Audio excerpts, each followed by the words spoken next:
What if I told you that removing sugar for just 30 days could change your brain, your belly, your skin, your sleep, and even your mood? And the craziest part? The first few days might feel awful, right before your body starts thanking you. Let's be honest, sugar is everywhere. In coffee, cereal, sauces, protein bars, yogurt, even foods that look healthy. And for many people, it quietly causes energy crashes, constant cravings, stubborn weight gain, brain fog, and mood swings. So what really happens when you quit sugar for 30 days? In this video, I'll walk you through the real timeline, from the hard withdrawal phase to the surprising physical and mental changes most people notice by the end of the month. And stay until the end because I'll also show you the biggest mistakes people make during a sugar detox and how to avoid them. Days 1 to 3. The withdrawal shock. The first thing you need to know is this. If you eat sugar every day, quitting can feel like a mini withdrawal. Yes, really. Sugar activates the brain's reward system. It triggers dopamine, the same feel-good chemical involved in habits and cravings. That doesn't mean sugar is the same as drugs, but it does mean your brain notices when it suddenly disappears. So during the first 24 to 72 hours, many people feel headaches, irritability, low energy, intense cravings, mood swings, trouble focusing. Imagine this. It's 3 p.m. You usually grab a cookie, sweet coffee, or energy drink. But now, nothing. Your brain starts asking, where's my quick fix? That's why day 2 can feel harder than day 1. Here's the surprise. This doesn't mean quitting sugar is bad for you. It means your body is adjusting. Your blood sugar starts becoming less chaotic. Instead of repeated spikes and crashes, your system is trying to stabilize. But for a short time, that transition can feel uncomfortable. Actionable tip.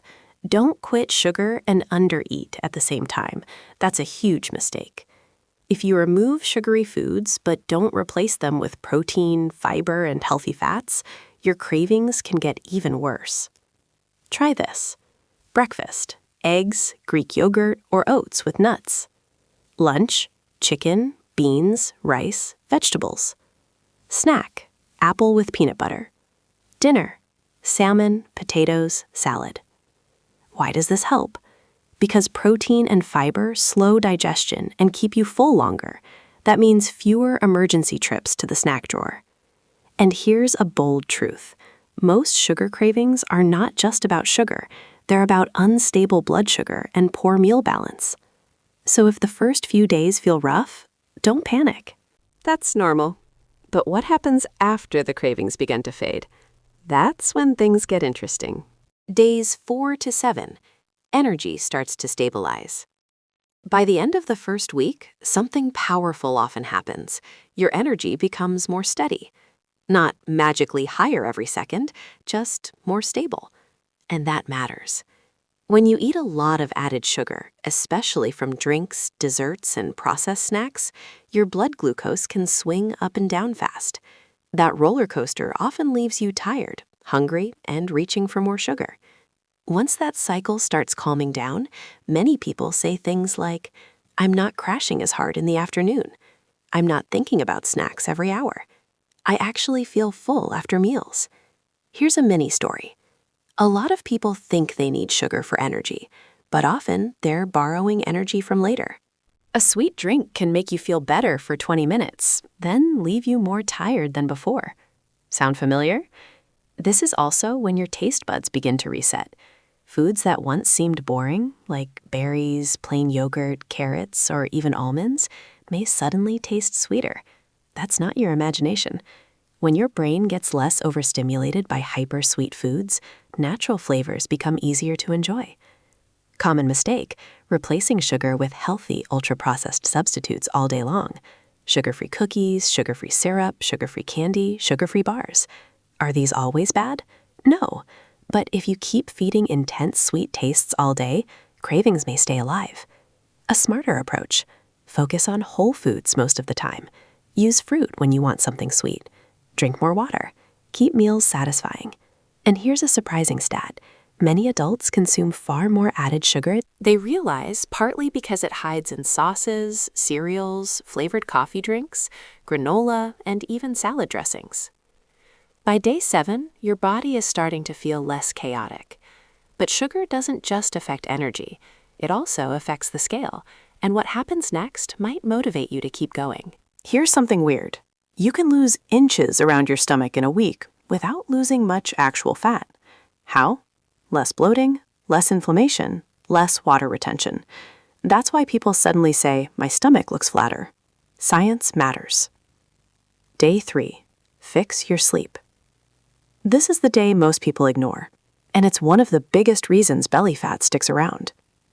If you sleep 5 hours a night, your body does not function the same way as it does with 7 to 8 hours.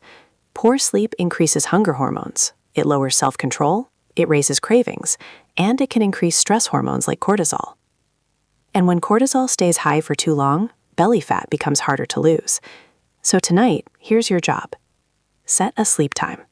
Turn off bright screens 30 to 60 minutes before bed. Keep your room cool and dark. And avoid heavy meals late at night. Also, stop thinking that watching just one more video is harmless. That one more video often becomes one more hour. And then the next day, you feel exhausted. You move less, you snack more, and your routine falls apart. Fat loss is not just one in the gym. It is one the night before. If you only change one thing after this video, fix your sleep. Seriously, it changes everything. Day 4, the SMART workout plan. Now let's talk exercise.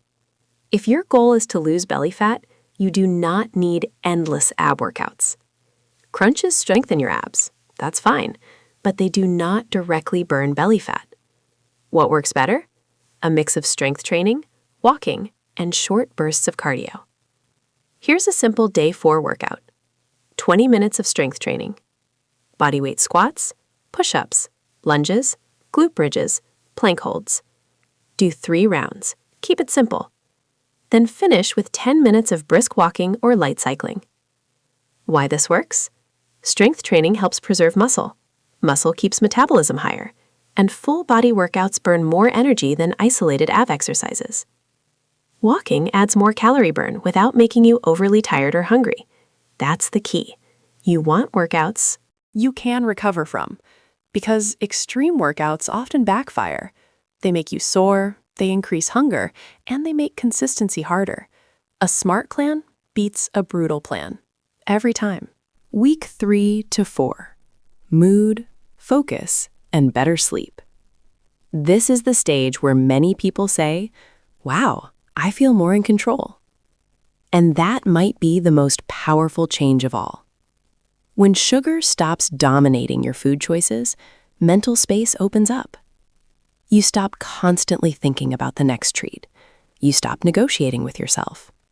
You stop living in the cycle of, "I'll be good today," and "I messed up, so I might as well keep going." That freedom is huge. Some people also notice better focus, fewer mood swings, less irritability during the day, improved sleep quality. Why could sleep improve? Because large amounts of sugar, especially later in the day, may disrupt energy balance, hunger signals, and even sleep quality in some people. Plus, if your blood sugar is more stable, you may not wake up feeling as wired and drained. Now, is sugar the only reason people sleep badly? Of course not. Stress, caffeine, screens, and inconsistent bedtime matter too. But reducing added sugar can remove one more obstacle. Here's a surprising truth.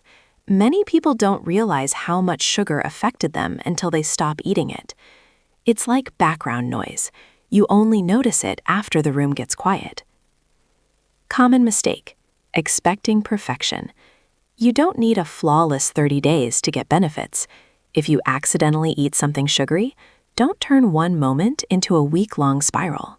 Just get back on track at the next meal. That's how real progress works. And if cravings hit late at night, try this. Eat a real dinner with protein and fiber. Brush your teeth after eating. Keep tempting foods out of sight. Drink tea or sparkling water. Go to bed earlier if you're fatigue snacking, because sometimes what feels like a sugar craving is actually exhaustion. Let that sink in. So after almost a month, your body is calmer, your hunger is steadier, and your mind feels clearer. But what does the full 30-day result actually look like? Let's bring it all together. Day 30. What you'll likely notice and how to keep it going. By day 30, most people won't become a different person overnight, but many do experience a very real shift. You may notice fewer intense cravings, better appetite control, more stable energy, less bloating, possible weight loss, better skin, improved focus, a healthier relationship with food. And maybe the biggest win, you prove to yourself that you are not controlled by every craving. That confidence carries into everything. Now the question becomes, should you quit sugar forever? Not necessarily. For most people, the goal isn't to fear sugar. It's to stop being trapped by added sugar in ultra-processed foods. Fruit is not the enemy. Plain dairy isn't the enemy. A birthday cake at a celebration isn't the enemy. The real problem is the daily overload. So, after your 30 days, you can choose one of 3 smart paths. Stay very low in added sugar, reintroduce small amounts intentionally, follow an 80-20 approach, whole foods most of the time, treats occasionally. What matters is awareness. After 30 days, you'll know exactly how sugar affects your body. And once you feel the difference, it's hard to unfeel it. So, could you quit sugar for 30 days? If you've ever struggled with cravings, crashes, or stubborn belly fat, this might be one of the most eye-opening experiments you can do for your body. If this video helped you, hit like, subscribe, and comment below, day 1 if you're starting today, or done if you've already tried it. And if you want to know what happens when you quit junk food completely, watch the next video on your screen. It connects perfectly with what you learned today. Your body is always talking to you. The question is, are you ready to listen?